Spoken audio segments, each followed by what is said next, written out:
Hey, remember that time I nearly did the Rit rap because I'd ran out of skit ideas? Boy, do I ever. It was at the beginning of episode 90. Contemporary drama. That was real scary. The podcast studio nearly exploded, along with the internet, along with the world. Yeah, it's a good thing we cut it before it went too far.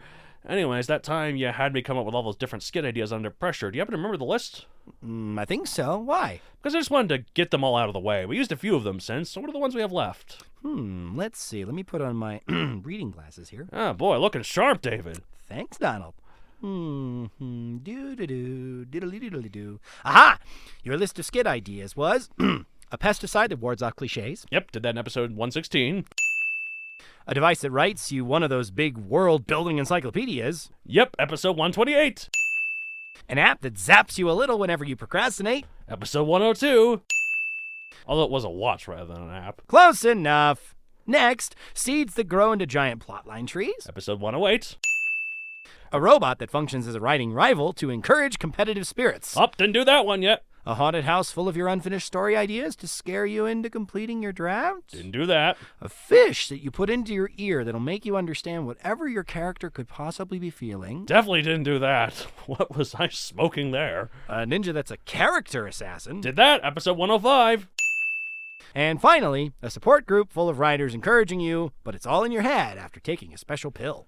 What kind of Matrix crap is that? Definitely didn't do that. Okay, that's 4 we haven't done yet in that list. Want to knock them all out real quick?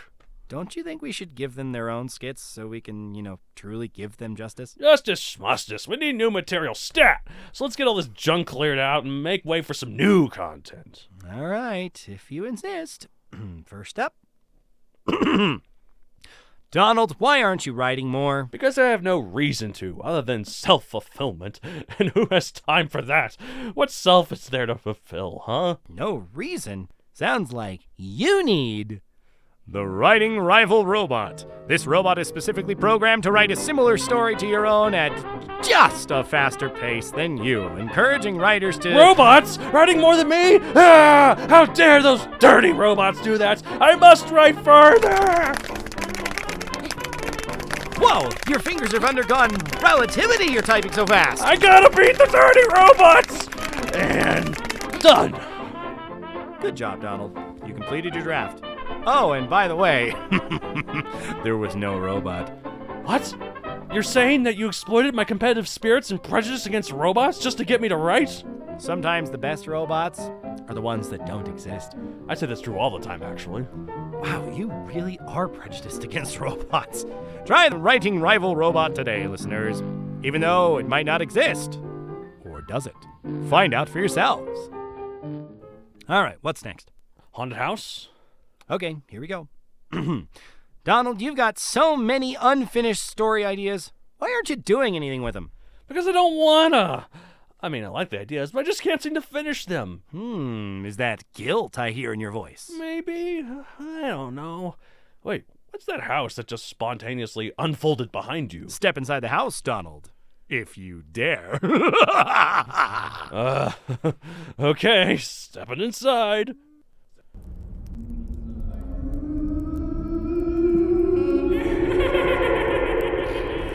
Oh, this is a haunted house. Why'd I go in here? Wait, what are those ghosts saying? 10 pages on Wildlife of Tomorrow prequel. 13 pages on Norse mythology story. Countless stories with no pages at all. No pages, no finished works. Make it stop! Make it stop! David, what is this horrific debauchery? This is our special unfoldable house haunted by all the stories with unfinished business, still lingering in your memories. Hear their ghastly calls as they yearn for completion, for fulfillment, of which only you, the author, can provide. Mecha 1 Hard Sci-Fi. Only 20 pages! Stop! Okay, I'll write them. Just relieve me of this torment. Works all too well, doesn't it? And this spooky apparition apparatus can be yours, listeners. Call now and get your special haunted house to scare you silly. Silly, I say. I'm scared so silly. The twits of the Red Wit are not responsible for any sore throats, injury, dismemberment, or lost possessions that result from a trip into the Story Haunt You house. All right, what's the next ad, David? Yeesh, the emotion fish. This ought to be good. Donald, why don't you care about these characters you've written? Well, no, I just don't understand them. You know what I do understand, though? Fish. They're so readable, you know? You just look at a fish and you can tell exactly what it's thinking. Yes, that is a well-known fact about fish, their simple brains. And we at the Red Wit have made very good use of this characteristic with our new character emotional translation fish. Do you not know how your characters feel and therefore are lost on how to convey their emotion through your writing? Simply hold this fish to your ear, listen to its sweet, bubbly nothings from its fish lips, and suddenly you will understand anything your characters are feeling. Yes, let me try this. A fish, what is this character feeling? Ah, yes, they're feeling sad. So sad. I feel so bad for them. Oh, wait. They're feeling so happy. And now I'm feeling happy, too. I'm so elated. I want to sing. All right, that's enough. That's enough, Donald. The character emotional translation fish. Through their Piscean powers, you will understand all. Boy, that was a weird one. Yeah, I'm not sure how I feel about that one. Oh yeah, I feel disturbed and annoyed by it. Thank you, Fish, for finding the perfect words for it. All right, last one. Let's make it quick. This is going on too long. We're really not doing any of these justice, are we? New material, come on! Think of all the new material after we swept all this out from under the rug. I suppose. All right, real quick. Donald, you're still not writing. You need a support group for that. Here, take this pill. Oh, thanks. I love pills. Wait, I see a support group. They're giving me such great advice. Go right. Thank you, I will. And there you have it, listeners. The Writer's Support Group Pill. Do you need support and don't want to pay for an actual support group? I don't blame you. Then instead pay for a prescription of the Writer's Support Group Pill. Ask your doctor about this pill. Prescriptions available at every local pharmacy near you. Go right. Thank you, group. You're the best. All right, we can consider all those skit ideas officially swept. Still don't think we did them all justice, though. I don't know. I don't think there's any way we could have done any more justice to the character emotional translation fish. I suppose that's true. We really nailed that one. Welcome, fellow nerds, to another episode of The Ritwit, the show about the calligraphy and lexicography of two Brobdingnagian buffoons. Oh, that just so succinctly puts it, wouldn't you say? So, very much. Except for the part that I'm probably more Lilliputian than Brobdingnagian. But anyway. I'm a little bit more, You're a little bit more Brobdingnagian than me. Well, I was going to say I was talking about my calligraphy is like that of a child. That's okay. Infantile calligraphy. I have a friend, literally works as a teacher. He admits his own handwriting is chicken scratch. I'm like, how do your students read it then? To be fair, I cannot read cursive. I cannot read cursive for hell. I think my cursive is really dang neat. Oh, I'm sure it is. I would not be able to read it though. I'm like, anyways, all welcome right. back, listeners. It's just like you might need magic in order for you to read such a thing as cursive. And speaking of which, I was going to say something before you did the segue, but you did the segue, so I guess I won't say it. It's also tradition to ruin the segue, so what were you going to say? I was going to say this is the last episode of this particular set. We're talking about character archetypes. You can tell from the title. We don't have a segment beforehand, but we will preface this by saying that we're not done with this topic. We got 8 more to do even after this episode's over. But we're done with this topic for tuned. now. So next week, set we'll do something else. Yeah, we'll get but back anyway, to this. But anyway, no segments, and we need some miraculous, like almost magical segue. That's the thing. You steal my segues is also part of the. We're talking about the magician. Yes.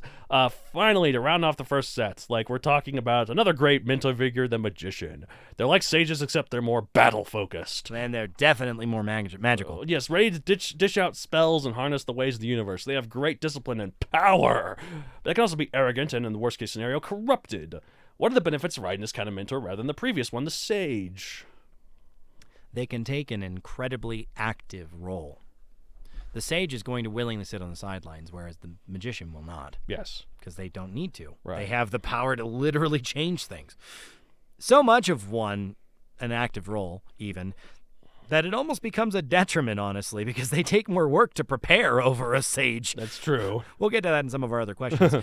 You can't really have Deus Ex Magica and expect readers to accept Magica. That's pretty good. readers to accept that without certain genre trappings or expectations for the story you're crafting. You can't suddenly drop a magician in to advance the plot. It's not like a ninja. It's not like you can suddenly That's true. have Ninjas the make situation. sense. It's not like you can have the situation magically work out by giving this person the spell that they didn't have before. Oh, he can suddenly cast magic, and guess what? It's the perfect thing for right now. Deus Ex Magica. Anyway, they have their specialty in magic. Yes. How they cast or what they may need for casting, and other things that you need to conceive before just writing one in. That said, it's more enjoyable to pay all that preface work out versus a wizened old crone saying, "Back in my day, we learned this lesson," that magically puts the main character's head on straight. That sounds like a magical sage then rather than just a magician, but...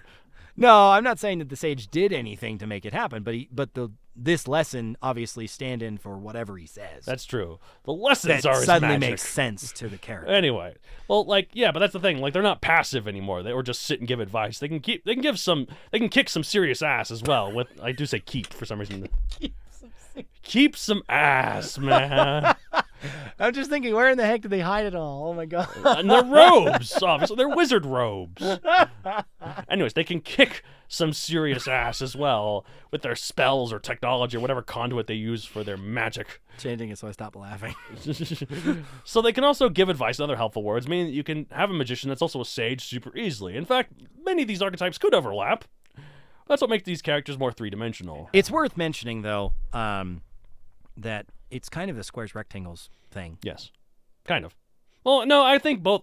I think you can have mages that are magicians and also magicians that are sages, but you can also have magicians that aren't sages and sages that aren't magicians. So, but again, the squares rectangles argument. But What I'm saying, all- I don't know. I don't know if it only works one way. I think you're saying it works both. it works both ways. That's why it's not the square rectangle. It's more like a Venn diagram. Fair enough. So, Fair enough. I gotta get behind that. Yeah, because not all. It's not like all sages are magicians, but not all magicians are sages. No, there are some sages that aren't Well, magicians. some sages don't have any magic at all, so they couldn't be magicians, but a magician has the potential to be a sage. But they also... Said the other way, all magicians could give sage advice, but they aren't going to be sages. Yeah. I don't know. That's kind of the thing. Anyways, so that's one thing. But perhaps there's plenty worth saying various ways to cast magic. So Oh my god, there's probably like an entire set on that alone, but that seems less Ritwit and more nerds are us. Right, exactly. So, but the important rule is to be consistent in how characters manage. Like, even if it's a part of their backstory to be capable in many means, they shouldn't suddenly display a new affinity or something that they otherwise can't do. So how do you limit the library spells to make it more conducive to a theme for their magic? Even the most innately gifted magic users need to refine their craft. This is why Hogwarts exists in the world of Harry Potter. Yes. Or Durmstrang or Beauxbaton. Or even Lavornway or whatever the American one is called. The American one. I don't know. I don't know. It's outside of the book, so I don't know it very well. All I know is that in that world, Europe has like 3 magical schools. In Asia, the entire continent has 1. So... Certain spells take longer to do, whether it's, an incantation or brewing up the complex potion to save a life. Mm-hmm. Naturally, as with any broader scope subject. Yes. Each magician will naturally affiliate with some better than others. Right. Kind of, when I say broader scope subject, the thing that came to my mind, I just didn't put this in there in such words as music. I play violin. I don't play trumpet, for You example. can play a bit of piano, though. But I can, but that's its own instrument. Yes. You just like your string instruments, because technically the piano is a string instrument, which is kind of weird. Well, the other argument is that it's percussion because you have the little hammers inside that hit the strings to make the noise in the first place. But that's neither here nor there. If their gig is chanting, incanting all their spells, then all the spells should be chanted rather than nonverbal. Mm-hmm. Now, a special exception is okay so long as you're consistent about which one's the exception. Avada Kedavra. Way to kill the show. Do they need to concentrate on the spell and nothing else, such that they're literally hiding while they project a spirit or something? Oh, yeah, like an astral thing, yeah. That feels less active, but it's not like they're not fighting. They're simply keeping themselves safe because otherwise, there goes their apparition. That's true. Maybe they're simply a garden variety busker magician trying to fool people with sleight of hand. Oh, those Card kind. tricks and pulling rabbits out of hats, that kind.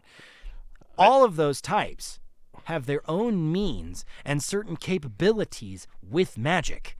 I did have a magician kit when I was a kid, but it was totally a joke magician's kit. Like it was like The flower that squirted water. well, something like that. Well, it's not just that. It's like here's a trick. It's like I will have these cards, and you will pull out this card. And whatever card you pull out, the next card to pull out will be exactly half. And it's intended so that they pull a 7 of clubs. Like, wait, what? That's gonna happen. And the next card is the 3.5 of clubs. So. I used to have this set. Actually, I just recently put it in the car to donate to charity because I didn't keep up with it, but I had this thing called Magic University, and it was actually like an enrollment that you could get a couple of different books, and they'd have a trunk of supplies. You could double as a stage. You could stand on it if you were small enough. And the props in there, they tell you how to do some of the basic sleight of hand tricks. I would love to do close-up magic where you're just like, my card's just like... Or you turn a bunch of different, like, cloths into one continuous one that you pull out of your mouth or something. Yeah. Those would be, fun for parties and stuff. Yeah, that's the thing. Like, I wouldn't want to be a magician. But that's where these busker magicians, that's what I mean. They're plying their trade to try and impress people enough to earn money. That's what the busker thing. Apparently there are magic shows on Netflix. I need to watch some of them. Well, hopefully they aren't like just spilling all the secrets, because a magician never tells his secrets. No, it's just like anyway. it's like a stand-up comedy show where it's just a stand-up act, but rather than telling jokes, it's just them doing a bunch of tricks. Sure.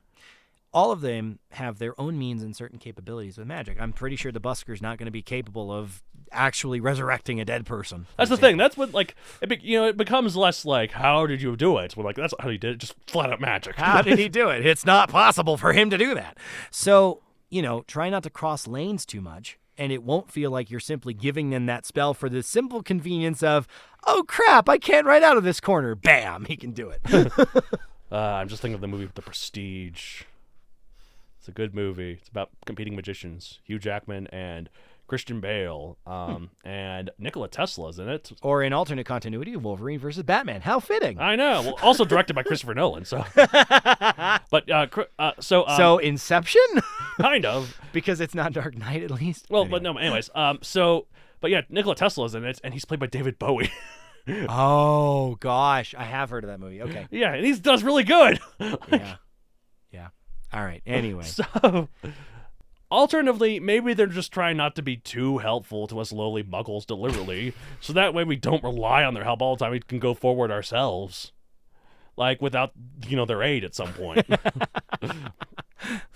Like, also having a sort of limit to their spells, like mana or nanobots or ammo, totally magical, or ammo or whatever have you. They can help too. Also, have a consistent source of their power that you stick to. People will buy whatever bullcrap rules you come up with to your world, as long as the rules are consistent and you don't just break them as you please. Because then there's no such thing as a rule if you keep breaking them. Deus Ex Magica is not going to solve your problems, even if it gets you out of a really tight situation that you were an idiot and got yourself into. Right. It's like, Superman is pretty much invincible except for kryptonite and magic and red sun. Blue sun makes him more powerful. But well, red sun is the one that's simply burned up more, so he can't. Isn't he just a guy? He's just a guy in a red sun, like basically Kryptonians, which live in a galaxy with a red sun, or a star system, are a star system with a red sun, but they're basically much normal. They're just dudes, because they can't take an extra radiation. The sun doesn't emit enough for them to do that. Right. So yeah. Anyways.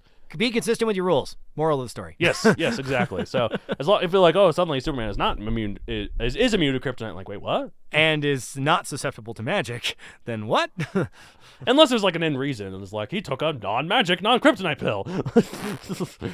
Just about as bad as the writing support group pill. Like the pill that he's real. Right. Oh, thank you guys. But anyways, it's like he has a pill that for 4 hours he'll be fine, but his libido goes way up though. I was about to say, does he need to see a doctor after 4? Anyways. Okay. what legwork is required on the possibility of magic in the universe to be accurate to those rules which story demands spells are cast? I find it incredibly simple to say, but not so quick to do. Oh. While I don't have a ton of experience playing D&D, their magic system is actually quite thought out and helpful for a newcomer. We have a little experience playing D&D. You know, we're part of a group. I don't have a ton. We have more than we used to. That's definitely true. But all the ways to cast spells have their native limitations or advantages. Certain classes can only work in certain schools of magic, for instance. Certain people with higher affinity could possibly perform complex spells with more ease. Yes. And that logic also includes doing quote-unquote easier magic, even if they have less direct experience. Yes. But even if you even want to venture a whim that magic could appear in your story, you should be figuring it all out before it hits the page, and then you're scrambling, or worse, interrupting your flow to do it appropriately, because it's like, oh, he has to cast a spell. Oh, I didn't think about that. Oh, no. Wait, and you're no longer writing anymore. That's true. It's magic. Oh, it's magic. Anyways. How about you, though? Okay. Well, actually, here's my take. Just because the character is called the Magician doesn't necessarily mean they have to literally use magic. Whoa! Ritwit, come for the idiots and stay for the hot takes. But we're handsome idiots, so it's okay. They can't see us, so they'll never corroborate. Take our word for it, guys. Oh, and ladies. Yeah, mainly ladies. Mainly We're ladies. straight, guys. Guys, if you're interested. I had no trouble getting gay men to express their affections for me in high school. Oh, lucky. You went to a school of one. Real easy. That's true. I did often tell myself how much I love myself. So. Jerk. As I'm sneezing, thank you. All right, so they can also be really good with technology, or even just really good with guns or some other mundane weapon. The only definition of a magician archetype is someone helpful, powerful, wise, and active. Notably active. Yes, no magic required. An old war veteran who's helping a bunch of younger troops with his shotgun while also guiding them forward could also count as the magician. Fair enough. Like that's how I feel. Like, point is, this character archetype is more flexible than you might initially think. So. Well, I mean, there's awful lot of flexibility within what spells they may use, if they have spells at all, too. Exactly, that's the thing. Like, so it's not like you're putting yourself in a box and saying, okay, magic. It has to be this one kind of person. It has to be magical. I mean, when you have those people who can do miraculous things and you don't understand it, what's the common phrase? Oh my God, that's magic. Even if it isn't literally magic. It's true. Well, like the doctor from Doctor Who could be considered the magician and like this sort of thing. Like that would imply that he's giving out good advice. He really doesn't. No, it's true. The Terminator from Terminator 2 Judgment Day might be a magician. It's more people giving him advice to him, though, like about like how to be human. Fair enough. I don't know. I mean, the big trick with magicians, honestly, is not so much the way you take them, as opposed to like, do the terminology change when you have male versus female, good versus evil? It's true. Well, that's kind of what we're getting into, though. Like, so can this guy or gal be evil? Of course. Yeah, like easily corrupt as part of their resume. It's literally like on the bottom line. They probably corruption. So rather than ask can they be antagonistic, what are some key differences between a protagonist and an antagonist magician? Is there a different name, maybe? To ascribe for each one. I mean, I think I came up with good, bad, but I only thought about it in male, so I have to think about it real quick for female. Right. We could go with... I'm going to go ahead and say I'll get in my answer and then I'll figure it out. But either die a hero or live long enough to see yourself become a villain. Oh, that's that classic. Question mark. Speaking of Christopher Nolan movies. Separating the mages from the warlocks, good and evil in my mind, respectively, which warlock is a little more interchangeable. I got to notice that.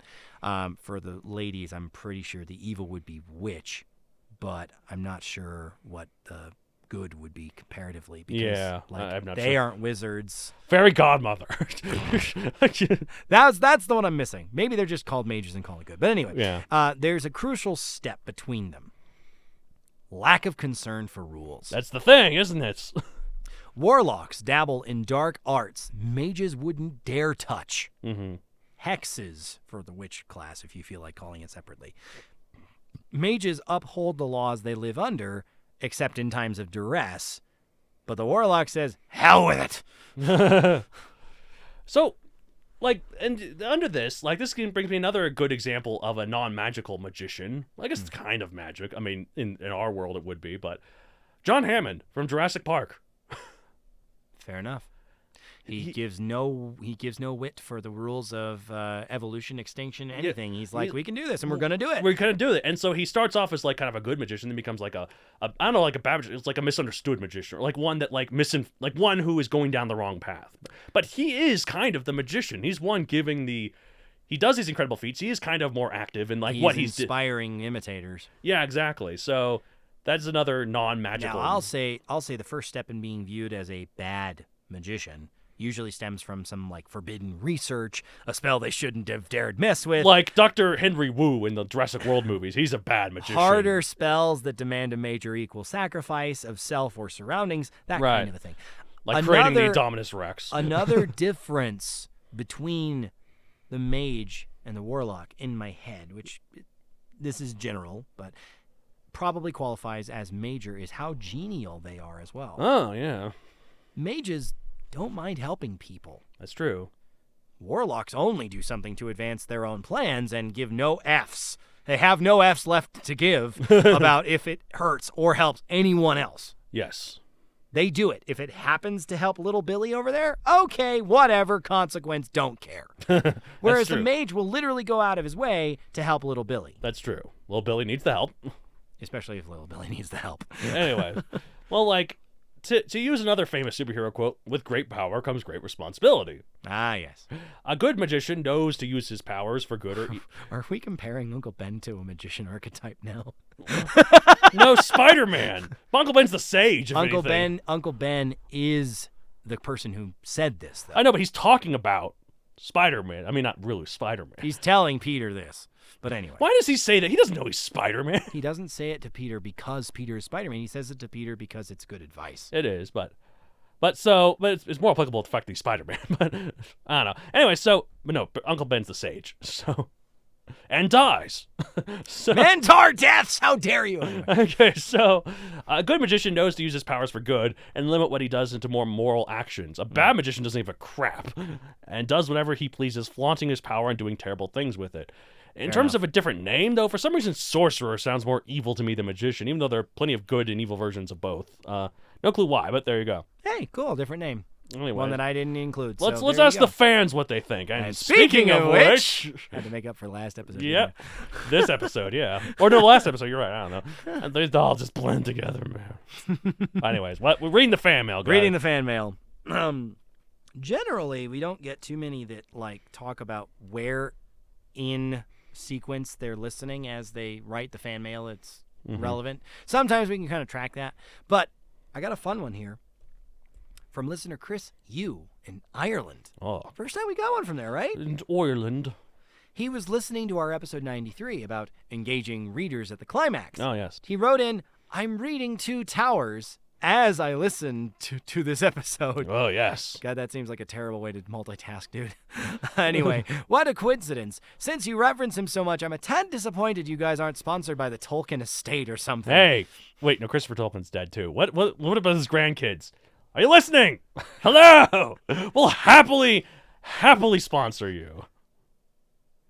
We really want your sponsor, I think is what you're trying to say. We happily want you to sponsor us. I was about to say, why are you sponsoring them? That has nothing to do. We're so rich, man. Anyways, on a more personal note, I'm needing some climax help right now, and your advice has started me thinking in a new way about what to do. Yes. So thanks. Oh, no problem. Chris, it would be lovely to earn such a venerated sponsor like the estate of the dearly departed J.R.R. Tolkien.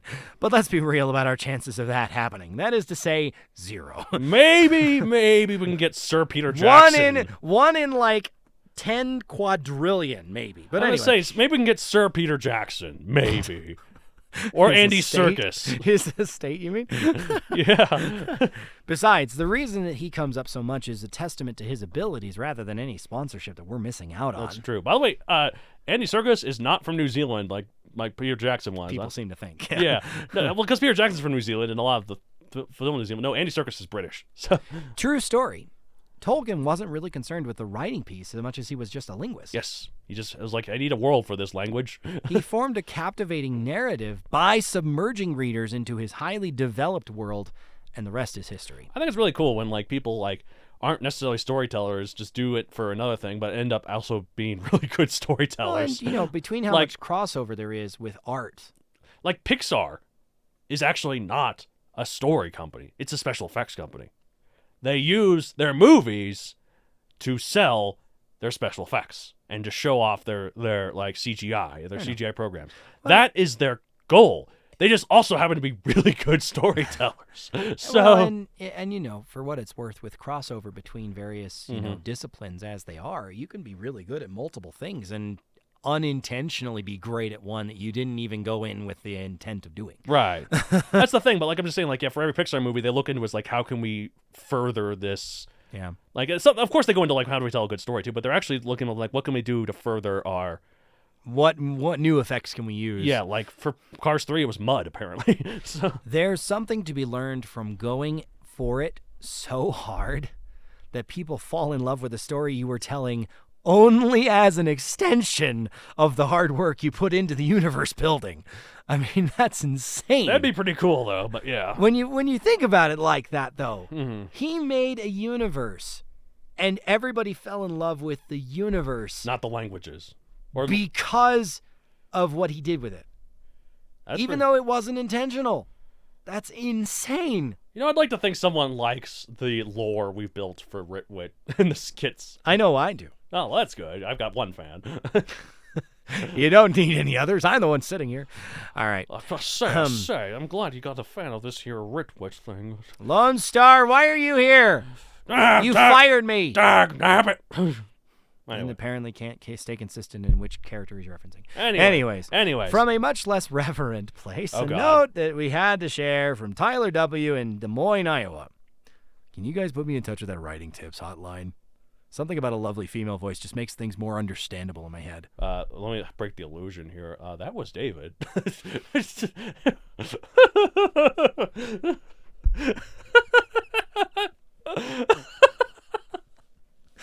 Tyler, I'm flattered, first off. Thank you. Second, I believe we did put the number on the ad, so why are you asking us? 1-900 rating. Please, for the love of God, listeners, don't dial that. I don't know what it is. And if you call them, they ask, who sent you? Just don't say anything about the Ritwit. Ritwit is not responsible for we definitely have no guarantees, no promises from us that it actually works out for you or not. Please don't dial. But hey, let's call him right now. Hopefully you get some nice ideas about your story. Let's call him right now on air. No, I'm just kidding. Maybe for the Patreon. OnlyFans. Watch out. All right. And for those of you who want to get in touch with us about, just about anything, set concepts, feedback for a story. Yep. Just wanting to share your thoughts on the show. Maybe vocab vitamins. Yeah, I was going to say, maybe your stories. A story that has a vocab vitamin of the month, but let us know how we're doing. Until then. And if you want to have us share those on the air, yes, let us know. Check the description where we have more on that. And now here we go, because that's it for this week. Yes, that's it for this week and for this set. Well, this one set this of a super set. This first set of our super sets, but again, next week we're not going to do the second set. We're going to have a different set next time around. Your support means the world for us, especially for those of you who are accessing exclusive content for this show and for Paleo Bites. We really do appreciate it. I am thinking, because I've recently learned that Patreon produces merchandise. You don't have to produce it yourself. You guys want some Ritwit mugs? It might be coming. Maybe a Ritwit shirt. With our lovely faces on it. It might be coming. What, are you just going to use that picture we took for the site? Yeah, maybe. Wouldn't you like that? Would be interesting. I want a mug that says... I want a mug, but I won't do it for anything except, like, water. What is one of the sayings we have other than just us two? We better than you? We know we're better than you? Gosh, keep writing the good writ. Maybe. Yes, that's perfect for a mug. If you want your keep reading the good writ listener, subscribe to like the upper tier of our Patreon. So You do realize that they may make it, but we still have to probably like figure out design stuffs and like help them. no, make we it, do, and we right? have to, and it costs extra for me, so we better have enough patrons for it to be worth. So we really appreciate your support. Hey, wherever you're listening to this podcast, Yes. thank you so Castbox, much. We appreciate Spotify, it. If you're watching the videos Apple on Podcasts, YouTube, YouTube, like, subscribe to the Libsyn. account, wherever it may be. Any comments? I am constantly help us. discovering websites that have the Ritwit and Paleobites on them. I'm like, how? This is amazing. Yeah. But It's if like- you want to get in touch It's like with us, seeing like whenever I'm like on eBay or whatever, or seeing people like selling my book. Like at one time I saw on Amazon someone selling a book. It's like that has the author signature. I'm like, that's my signature. How did I get how that? did that get on there? Because usually when I give my signature, I also give like a to whoever. I'm like, how And the then hell? you shouldn't be selling it now. But anyway. How the hell? Like, forgery. Nerds Are Us, by the way, soon to be published, and hopefully it'll be on all the same platforms. So if you're into nerdy stuff. Yes. Anyway, All right. if you'd like to contact us, the email address, as it is spelled in the description if you have trouble, Matt D at MatthewDonaldCreator.com. Yes. And if you want to get a hold of me personally, you can follow me on social media at Matthew Don Creator on Facebook, at MatthewDon64 on Twitter, and MatthewDon64 on Instagram. Why 64? Because that's how many hours I work per week in this capitalistic society. Between two jobs. But yeah, well, I'm between like 5. 5. Oh, okay. Sorry. I wasn't grandiose enough. If I go up to 70, I can afford even bigger box to live in. Maybe even a nice closet.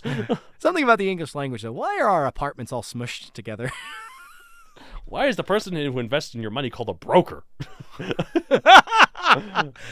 All right. Well, we've managed to twit ourselves out about this set of I'm Matt Donald. character archetypes. I'm Matt David. We'll be back next time with a different set to space out these character Next archetypes. week, a week after that, we will be back with Maybe. We'll see what happens. But right. but stay tuned. Keep writing. Let Stay us know how safe. you're Wash doing. your hands. And Wear- we get a keep on writing the good writ. Keep on writing and reading and get a vaccine. Bye. Bye. The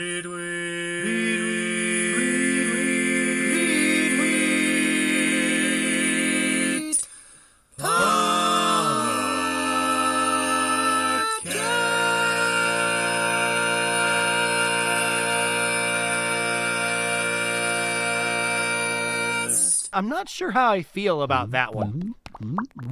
Oh yeah, I feel disturbed and annoyed by it. Thank you, Fish, for finding the perfect words for it.